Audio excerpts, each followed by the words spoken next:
जी जो दाद करें को वक्त इंदी फरियाद कंदे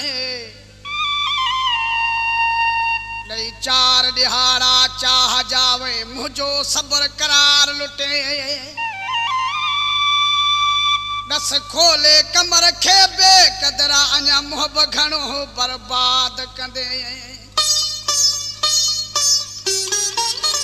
बेतरसन कर तकबर कर रहम खुदा नाले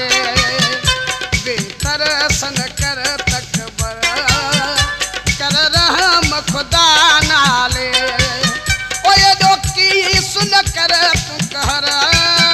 ओए दो की सुन कर तू कहर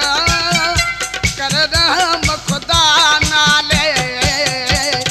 तरसन कर तकबर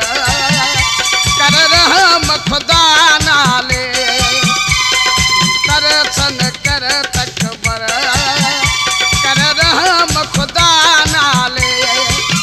ओए दो की सुन कर तू कहर ओए दो की सुन कर तू कहर कर रहम खुदा नाले तरसन कर तकबर कर रहम खुदा नाले तरसन कर तकबर कर रहम खुदा नाले